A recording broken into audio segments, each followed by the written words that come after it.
اعوذ باللہ من الشیطان الرجیم بسم اللہ الرحمن الرحیم۔ آج ہم سبق نمبر 1 کی ابتدا کریں گے، تسہیل النحو کی۔ نام اس کتاب کا تسہیل النحو ہے، لیکن تعریف کے لیے انہوں نے شروع میں علم النحو لکھا ہوا ہے۔ حقیقت میں یہ نحو کا علم ہی ہے، لیکن مصنفین حضرات اپنی کتابوں کے اندر جب نحو کے قوانین کو مرتب کرتے ہیں، ترتیب دیتے ہیں، تو اسے اپنا نام دے دیتے ہیں۔ حقیقت میں وہ نحو کا علم ہی ہوتا ہے۔ سب سے پہلے اس کی تعریف جانتے ہیں۔ تعریف نحو کا لغوی معنی طرف، کنارہ یا قصد کرنا ہے۔ طرف یعنی ایک طرف، کنارہ بارڈر ہو گیا، اور قصد کرنا یعنی ارادہ کرنا۔ اور اصطلاح میں اس سے مراد وہ علم ہے جس میں ایسے اصول اور قوانین بیان کیے جائیں جن کے ذریعہ معرب اور مبنی ہونے کے اعتبار سے اسم، فعل اور حرف کے آخر کے حالات جاننے اور انہیں ایک دوسرے کے ساتھ ترکیب دینے کی کیفیت معلوم ہو۔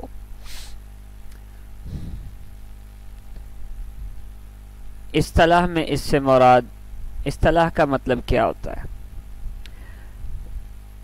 لغوی معنی اور اصطلاحی معنی، یہ آگے چل کر آپ کو مسلسل یہی الفاظ ملیں گے، اس لیے یہاں اس بات کو سمجھنا ضروری ہے۔ لغوی لغت کے اعتبار سے ہوتا ہے، لغت کہتے ہیں ڈکشنری کو، یعنی زبان۔ مطلب یہ ہے کہ جو ڈکشنری ہے اس کے اندر اس کا معنی طرف، کنارہ اور قصد کرنا ہے، لیکن عام جو سمجھا جاتا ہے معنی، عام زبان میں بولا جاتا ہے، وہ اسے کہتے ہیں اصطلاح۔ اصطلاح کہتے ہیں عام زبان میں بولا جانا، اور لغوی کہتے ہیں اوریجنل ریئل زبان کے اندر اس کا معنی کیا ہے۔ جس طرح آپ لوگ اکثر جو ہے بزرگوں میں سے کسی کے پاس آپ بیٹھے ہوں، دادی ماں، دادا ابو، نانی اماں، نانا ابو وغیرہ کے پاس، کسی کے پاس آپ بیٹھے ہوں، تو وہ پنجابی میں گفتگو جب کر رہے ہوتے ہیں تو بہت سارے ایسے الفاظ بولتے ہیں جن کا معنی آپ کو پتہ ہی نہیں ہوتا۔ پھر آپ کو اپنے امی سے، ابو سے، یا کسی اور رشتہ دار سے، کسی بھی ساتھی سے پوچھنا پڑتا ہے کہ اس لفظ کا معنی کیا ہے۔ پھر وہ آپ کو تفصیلی وضاحت کر کے سمجھاتا ہے، یہ اس طرح، یہ اس مقصد کے لیے بولا جاتا ہے۔ تو حالانکہ اس مقصد کے لیے اور الفاظ بھی ہوتے ہیں، لیکن یہ لفظ بھی بولا جاتا ہے اس مقصد کے لیے۔ اب جب اس مقصد کے لیے وہ بولا جائے گا تو اسے کہیں گے لغوی، اور جو سمجھانے والا آپ کو سمجھا رہا ہے کہ یہ اس طرح اس مقصد کے لیے، وہ اصطلاحی طور پر ہوگا۔ تو یہ کہہ رہے ہیں اصطلاح میں اس سے مراد وہ علم ہے جس میں ایسے اصول اور قوانین بیان کیے جائیں، یعنی اصول اصل کی جمع ہے، قوانین قانون کی جمع ہے، یعنی اس کے اندر اصول بیان ہوں گے اور قوانین بیان ہوں گے۔ یہ بات واضح کر رہی ہے کہ قانون اور اصول جب بیان کیے جائیں تو انہیں اچھے طریقے سے یاد کرنا ہوگا۔ اگر قانون کے ایک بھی لفظ کو اوپر نیچے کیا تو آپ سمجھ لیں کہ قانون سارا بدل جائے گا، اور آپ کا جو رزلٹ ہے، جواب ہے، وہ خراب ہو جائے گا، غلط ہو جائے گا۔ جب اس قانون کو اپلائی کریں گے تو وہ جواب آپ کو غلط ملے گا۔ جس طرح کہ ریاضی کے اندر ایک کلیہ ہے، اے کی 2 جمع بی کی 2 جمع 2 اے بی۔ یہ کلیہ ہے، اے جمع بی کا مربع، جواب آتا ہے اے کی 2 جمع بی کی 2 جمع 2 اے بی۔ یہ آپ کلیہ یاد کر لیتے ہیں۔ اب جمع 2 اے بی کی بجائے منفی 2 اے بی اگر آپ کر لیتے ہیں، منفی 2 اے بی اگر آپ یاد کر لیں گے تو آپ کا سوال جب آپ اسے حل کریں گے، مائنس کے ذریعے سے حل کریں گے، تو آپ کا جواب غلط آئے گا، کیونکہ آپ نے قانون غلط یاد کیا ہے۔ یہی صورتحال ہے یہاں، یہ اصول اور قوانین بیان کیے جا رہے ہیں، ان کو اچھے طریقے سے یاد کرنا ہے تاکہ کوئی کسی قسم کی غلطی باقی نہ رہے۔ جب آپ اس قانون کو اپلائی کریں گے تو وہ قانون آپ کو صحیح راستے پر لے کر جائے، جواب غلط نہ آئے۔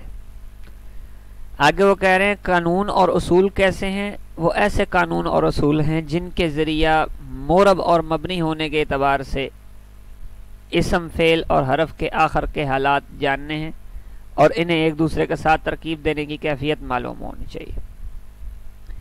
یہاں کہہ رہے ہیں کہ قانون ایسا ہے جس کے ذریعے سے ہم اسم فعل اور حرف کی شناخت کریں گے۔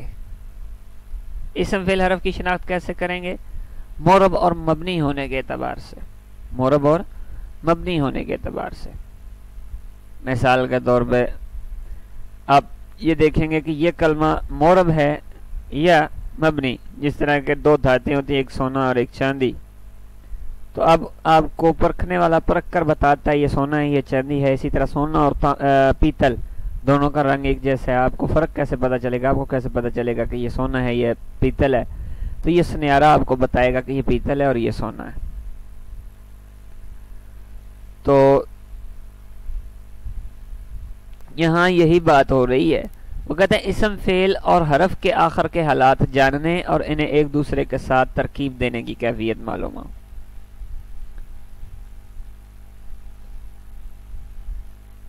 ان کے آگے ان کے آخر کے حالات جاننے ہم نے، یعنی اس کے آخر پہ زبر آئے گی، زیر آئے گی، پیش آئے گی، اور پھر انہیں ایک دوسرے کے ساتھ ترکیب دینی ہے۔ ترکیب کہتے ہیں ترتیب کے ساتھ جوڑنا۔ کیا یہاں فعل پہلے آئے گا یا اسم پہلے آئے گا؟ حرف کو کہاں رکھنا ہے؟ حرف کہاں لگانا ہے؟ فعل کس جگہ پہ لگانا ہے؟ اسم کب آئے گا؟ یہ ساری ترتیب آپ کو پتہ ہونی چاہیے، اس کے کہتے ہیں ترکیب۔ اس کے بعد آگے موضوع ہے۔ اس علم کا موضوع کلمہ اور کلام ہے۔ میں نے یہ وجہ تسمیہ چھوڑ دی، اس کی اتنی ضرورت نہیں، مین چیز کی طرف واپس آتے ہیں۔ ہر علم کا ایک نہ ایک موضوع ہوتا ہے، اس علم کا بھی ایک موضوع ہے، اس موضوع کو کلمہ اور کلام کہتے ہیں۔ جس طرح کہ سائنس ہے، بیالوجی ہے، کیمسٹری ہے، فزکس ہے، ان کے ہر ایک کے اپنے اپنے موضوع ہیں۔ فزکس اپنے موضوع پر دلالت کرتی ہے، کیمسٹری اپنے جو ہے وہ جو اس کے موضوعات ہیں ان پر وہ بحث کرتی ہے، بایو اپنے موضوعات پر بحث کرتی ہے، ریاضی حساب کتاب کے موضوع پر بحث کرتا ہے، یعنی کہ ہر علم کا کوئی نہ کوئی موضوع ہوتا ہے۔ تو اس علم کا موضوع کلمہ اور کلام ہے۔ فائدہ، اس علم کا ہمیں فائدہ کیا ہوگا؟ فائدہ اس علم کا یہ ہے کہ انسان عربی عبارات لکھنے اور گفتگو کرنے میں ہر قسم کی ترکیبی غلطیوں سے محفوظ رہے، ہر قسم کی ترکیبی غلطیوں سے محفوظ رہے۔ یہ ایک ایسی کتاب ہے علم النحو،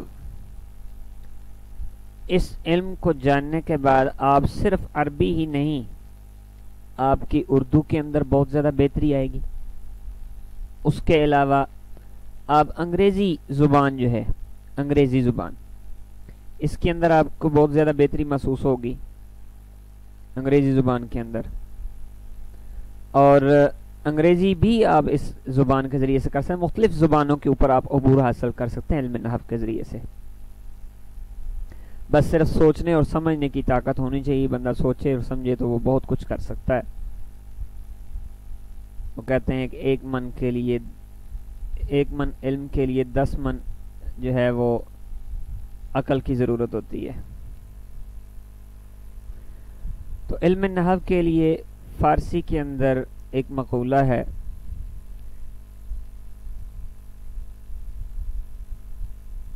کہ فارسی کہہ رہا ہوں، عربی میں ایک مقولہ ہے، النحو فی الکلام کالملح فی الطعام۔ نحو، علم نحو جو ہے یہ کلام میں ایسے ہے جس طرح کھانے میں نمک ہوتا ہے۔ اگر کھانے میں نمک نہیں ہوگا تو آپ خود جانتے ہیں کہ کھانے میں نمک کی مقدار اوپر نیچے ہو جائے تو کھانے کے ذائقے کی کیا حالت ہو جاتی ہے۔